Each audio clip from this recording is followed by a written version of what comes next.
প্রথমত আমরা যদি দেখি বাংলাদেশের যে বিগত সময়ে ধর্ষণগুলো ঘটেছে, বেশিরভাগ ক্ষেত্রে দেখবেন যে ব্যক্তিরা এই ধর্ষণের সাথে জড়িত তারা কোনো না কোনো পলিটিক্যাল পার্টির ব্যাকআপে থাকে বা তাদের রাজনৈতিক সংশ্লিষ্টতা পাওয়া যায়।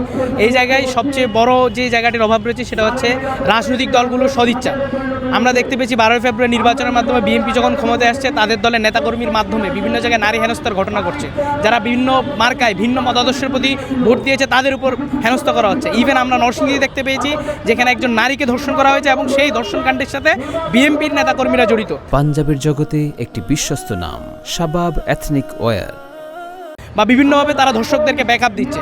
সুতরাং আমরা এই জায়গায় মনে করি বাংলাদেশের যে বিদ্যমান আইনি কাঠামো, এই আইনি কাঠামো অতি দ্রুত সময়ের মধ্যে ধর্ষকদের বিচার নিশ্চিত করতে পারে না।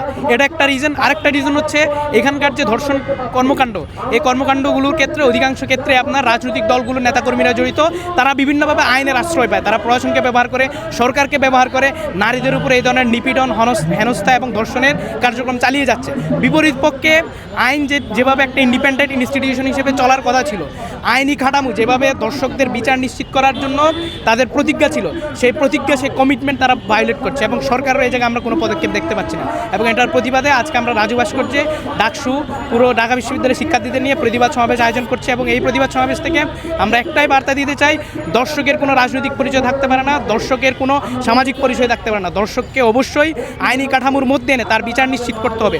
কোনো ধরনের পলিটিক্যাল এবং প্রশাসনিক সহযোগিতা তাকে করা যাবে না। দেখুন, এটা একটা লিগ্যাল প্রসেসের ব্যাপার। এটা নিয়ে আমাদের যারা আইনজ্ঞ যারা রয়েছে, রাষ্ট্রের যে আইন মন্ত্রণালয় রয়েছে, হাইকোর্ট রয়েছে কিংবা লিগ্যাল সিস্টেম রয়েছে, সেই লিগ্যাল সিস্টেমে যারা এক্সপার্টাইজ তাদের এটা গবেষণার ব্যাপার, তাদের ডিসকাশনের ব্যাপার। তবে আমাদের জায়গা থেকে আমরা চাই ধর্ষকের শাস্তি যদি আদালতের মাধ্যমে প্রমাণ হয়, তার জন্য মৃত্যুদণ্ড যেন কার্যকর হয়। এবং এই দাবিটি ইতিপূর্বে উঠেছিল এবং ইন্টারিমের আমলে আশ্বাস দেওয়া হয়েছে যে হচ্ছে ধর্ষক যদি প্রমাণিত হয়, ধর্ষণকাণ্ডে প্রমাণিত হয়, সেক্ষেত্রে তার মৃত্যুদণ্ড বা দৃষ্টান্তমূলক শাস্তির ব্যবস্থা করতে হবে। তবে আমরা বলতে চাই, আমরা কোনো বাধা ধরা ফ্রেমওয়ার্ক দিতে চাই না।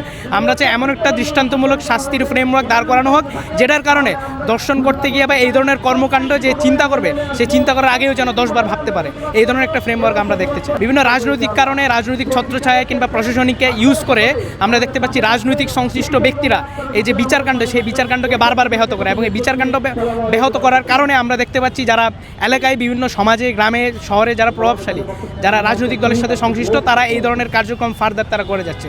তারা তাদের উদ্দেশ্য হাসিল করার জন্য, হীন স্বার্থ চরিতার্থ করার জন্য তারা রাজনীতিকে টুল হিসেবে ব্যবহার করে, প্রশাসনকে টুল হিসেবে ব্যবহার করে, বারবার এই ধরনের দর্শনের মতো ঘৃণ্য কর্মকাণ্ড সমাজে চালিয়ে যাচ্ছে এবং আমাদের যে সমাজ, আমাদের যে সোসাইটি, এটাকে অনিরাপদ করে তুলছে।